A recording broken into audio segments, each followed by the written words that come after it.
You cannot begin to imagine in how many ways the world is the opposite of what you have been taught to believe. You see the guy who sells drugs to willing customers so he can feed his family as the scum of the earth, while you see the hypocrite who gives away stolen money in the name of government as a saint. You see the guy who tries to avoid being robbed by the federal thugs as a crook and a tax cheat, but see as virtuous the politician who gives away the same stolen loot to people to whom it does not belong. You see the cop as a good guy when he drags a man away from his friends and family and throws him in prison for 10 years for smoking a leaf. And you see anyone who defends himself from such barbaric fascism as the lowest form of life, a cop killer. In reality, most drug dealers are more virtuous than any government social worker, and prostitutes have far less to be ashamed of than political whores, because they trade only with what is rightfully theirs, and only with those who want to trade with them. The upstanding, church-going, law-abiding, tax-paying citizen who votes Democrat or Republican is far more despicable and a bigger threat to humanity than the most promiscuous, lazy, drug-snorting hippie. Why? Because the hippie is willing to let others be free, and the voter is not. The damage done to society by bad habits and loose morality is nothing compared to the damage done to society by the self-righteous violence committed in the name of the state. You imagine yourselves to be charitable and tolerant when you are nothing of the sort. Even the Nazis had table manners and proper etiquette when they weren't killing people. You think you're good people because you say please and thank you? You think sitting in that big building on Sunday makes you noble and righteous? The difference between you and a common thief is that the thief has the honesty to commit the crime himself, while you whine for government to do your stealing for you. The difference between you and the street thug is that the thug is open about the violence he commits, while you let others forcibly control your neighbors on your behalf. You advocate theft, harassment, assault, and even murder, but accept no responsibility for doing so. You old folks want the government to steal from your kids so you can get your monthly check. You parents want all your neighbors to be robbed to pay for your kids' schooling. You all vote for whichever crook promises to steal money from other people to pay for what you want. You demand that those people who engage in behaviors you don't approve of be dragged off and locked up, but feel no guilt for the countless lives your whims have destroyed. You even call the government thugs your representatives, and yet you never take responsibility for the evil they commit. You proudly support the troops as they kill whomever the liars in D.C. tell them to kill, and you feel good about it. You call yourselves Christians or Jews or claim to follow some other religion, but the truth is what you call your religion is empty window dressing. What you truly worship, the God you really bow to, what you really believe in is the state. Thou shalt not steal, thou shalt not murder, unless you can do it by way of government. Then it's just fine, isn't it? If you call it taxation and war, it stops being a sin, right? After all, it was only your God that said you shouldn't steal and murder, but the state said it was okay. It's pretty obvious which one outranks the other in your minds. Despite all the churches, synagogues, and mosques we see around us, this nation has one God and only one God, and that God is called government. Jesus taught nonviolence and told you to love your neighbor, but the state encourages you to vote for people who will use the violence of government to butt into every aspect of everyone else's life. Which do you believe? To those about to stone a woman who had committed adultery, Jesus said, "Let him who is without sin cast the first stone." But the state says it's perfectly fine to lock someone up if they do something you find distasteful, such as prostitution. Which do you believe? The Christian God says, "Thou shalt not covet," but coveting is the lifeblood of the beast that is the state. You are taught to resent, despise, and hate anyone who has anything you don't have. You clamor for the state to tear other people down, steal their property, and give it to you. And you call that fairness. The Bible calls it coveting and stealing. You are not Christians. You are not Jews. You are not Muslims. and you certainly aren't atheists. You all have the same God, and its name is government. You're all members of the most evil, insane, destructive cult in history. If there ever was a devil, the state is it, and you worship it with all your heart and soul. You pray to it to solve every problem, to satisfy all your needs, to smite your enemies, and to shower its blessings upon you. You worship what Nietzsche called the coldest of all cold monsters, and you hate those of us who don't. To you, the greatest sin is disobeying your God, breaking the law, you call it, as if anyone could possibly have any moral obligation to obey the arbitrary commands and demands of the corrupt, lying, delusional megalomaniacs who infest this despicable town. Even your ministers, priests, and rabbis, more often than not, are traitors to their own religions, teaching that the commands of human authority should supersede adherence to the laws of the gods they say they believe in. Several years ago, I heard one pompous evangelical jackass in particular pontificating on the radio that anyone who disobeys the civil authority, be it a king or any other government, is engaging in rebellion against God. Those were the exact words he used. What if the government is doing something wrong? Well, this salesman for Satan opined, that is the business of those in government, and you are still obligated to obey.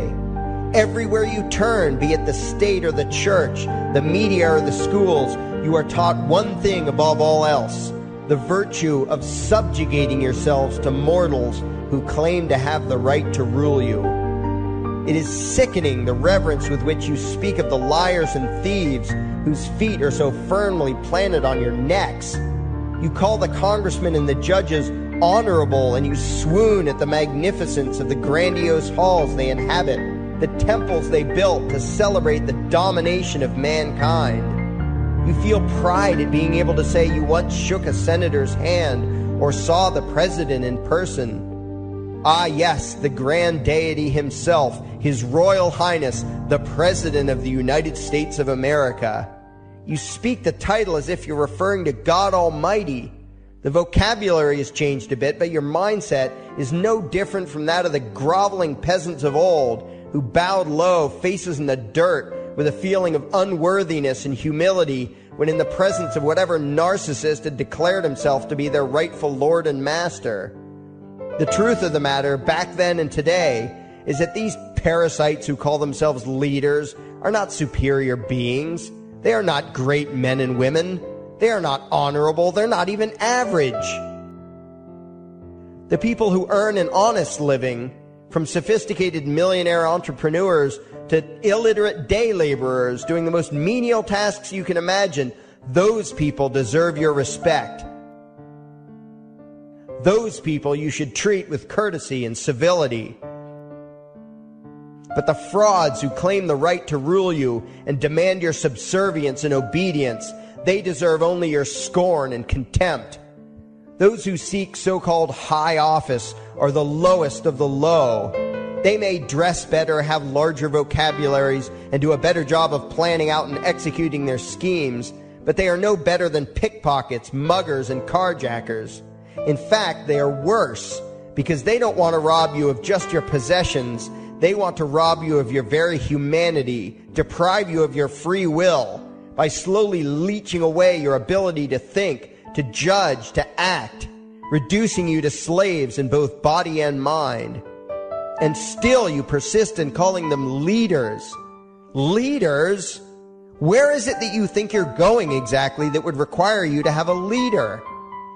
If you just live your own life and mind your own damn business, exercising your own talents, pursuing your own dreams, striving to be what you believe you should be, what possible use would you have for a leader?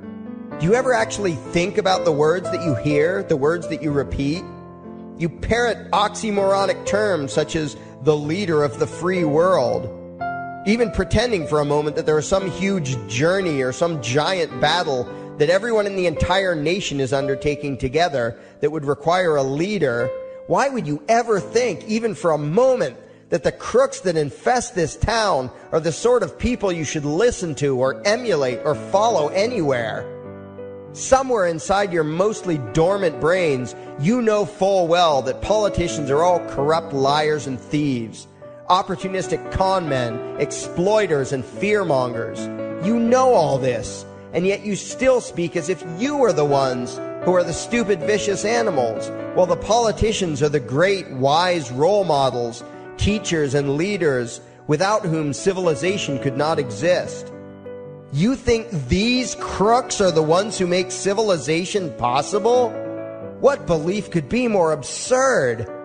Yet when they do their pseudo-religious rituals deciding how to control you this week, you still call it law and continue to treat their arbitrary demands as if they were moral decrees from the gods that no decent person would ever consider disobeying.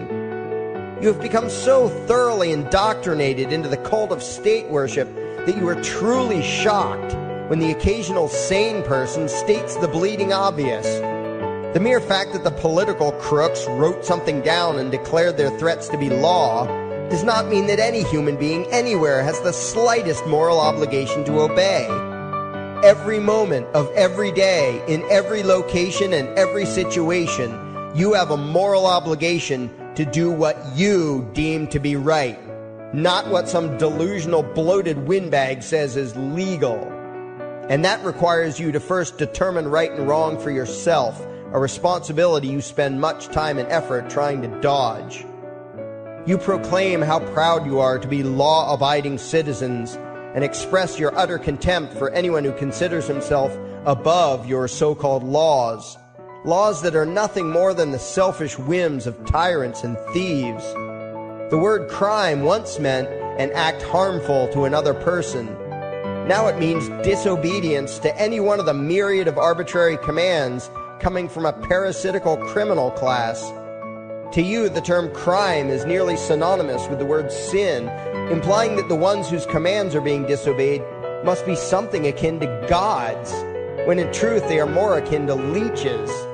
The very phrase, taking the law into your own hands, perfectly expresses what a sacrilege it is in your eyes for a mere human being to take upon himself the responsibility to judge right from wrong and to act accordingly, instead of doing what you do, unthinkingly obeying whatever capricious commands this cesspool of maggots spews forth. You glorify this criminal class as lawmakers and believe that no one is lower than a lawbreaker, someone who would dare disobey the politicians. Likewise, you speak with pious reverence of law enforcers, those who forcibly impose the politicians' every whim upon the rest of us. When the state uses violence, you imagine it to be inherently righteous and just, and if anyone resists, they are, in your eyes, contemptible lowlifes, lawless terrorist criminals. Like the lawless terrorist criminals who helped slaves escape the plantations. Like the lawless terrorist criminals who helped Jews escape the killing machine of the Third Reich. Like the lawless terrorist criminals who were crushed to death under the tanks of the Red Chinese government in Tiananmen Square. Like all the lawless terrorist criminals in history who had the courage to disobey the never-ending stream of tyrants and oppressors who have called their violence authority and law. And that includes the lawless terrorist criminals who founded this country. Everything you think you know is upside down, backwards, and inside out. But what has to take the cake, the height of your insanity, is the fact that you view as violent terrorists the only people on the planet who oppose the initiation of violence against their fellow men. Anarchists, voluntarists, and libertarians. We use violence only to defend ourselves against someone who initiates violence against us. We use it for nothing else. Meanwhile, your belief system is completely schizophrenic and self-contradictory. On the one hand, you teach the young slaves that violence is never the answer. Yet out of the other side of your mouths, you advocate that everyone and everything, everywhere and at all times be controlled, monitored, taxed, and regulated through the force of government. In short, you are teaching your children that the masters may use violence whenever they please, but the slave should never resist. You indoctrinate your children into a life of unthinking, helpless subservience. You are putting the chains around their little necks and fastening the locks tight. And worst of all, you feel good about it. Out of one side of your mouths, you condemn the evils of fascism and socialism and lament the injustices of the regimes of Hitler, Stalin, and Mao. While out of the other side of your mouths, you preach exactly what they did. The worship of the collective, the subjugation of every individual to that evil insanity that wears the deceptive label, the common good. You babble on and on about diversity and open-mindedness, and then beg your masters to regulate and control every aspect of everyone's lives, creating a giant herd of unthinking conformist drones. You wear different clothes and have different hairstyles, and you think that makes you different. Yet all your minds are enslaved to the same club of masters and controllers. You think what they tell you to think and do what they tell you to do while imagining yourselves to be progressive, thinking, and enlightened. From your position of relative comfort and safety, you now condemn the evils of other lands and other times while turning a blind eye to the injustices happening right in front of you. You tell yourself that had you lived in those other places, in those other times, you would have been among those who stood up against oppression and defended the downtrodden. But that is a lie. You would have been right there with the rest of the flock of well-trained sheep, loudly demanding that the slaves be beaten, that the witches be burned, that the nonconformists and rebels be destroyed. How do I know this? Because that is exactly what you are doing today. Today's injustices and oppressions are fashionable and popular, and those who resist them, you tell yourselves, are just malcontents and freaks, people whose rights don't matter, people who deserve to be crushed under the boot of authority. Isn't that right? You bunch of spineless, unthinking hypocrites, look in the mirror. Take a good look at what you imagine to be righteous and kind. You are the devil's plaything. The crowds of thousands wildly applauding the speeches of Adolf Hitler, that was you. The mob demanding that Jesus Christ be nailed to the cross, that was you. The white invaders who celebrated the wholesale slaughter of those godless redskins, that was you. The throngs filling the Colosseum, applauding as the Christians were fed to the lions, that was you. Throughout history, the perpetual suffering and injustice occurring on an incomprehensible scale, it was all because of people just like you. The well-trained, thoroughly indoctrinated conformists, the people who do as they're told, who proudly bow to their masters, who follow the crowd, believing what everyone else believes and thinking whatever authority tells them to think. That is you. And your ignorance is not because the truth is not available to you. There have been radicals preaching it for thousands of years. No, you are ignorant because you shun the truth with all your heart and soul. You close your eyes and run away when a hint of reality lands in front of you. You condemn as extremists and fringe kooks those who try to show you the chains you wear because you don't want to be free. You don't even want to be human. Responsibility and reality scare the hell out of you, so you cling tightly to your own enslavement and lash out at any who seek to free you from it. When someone opens the door to your cage, you cower back in the corner and yell, "Close it, close it." Well, some of us are finished with trying to save you. We've wasted enough effort trying to convince you that you should be free. All you ever do is spout back what your masters have taught you, that being free only leads to chaos and destruction, while being obedient and subservient leads to peace and prosperity. There are none so blind as those who will not see. And you nation of sheep, would rather die than see the truth.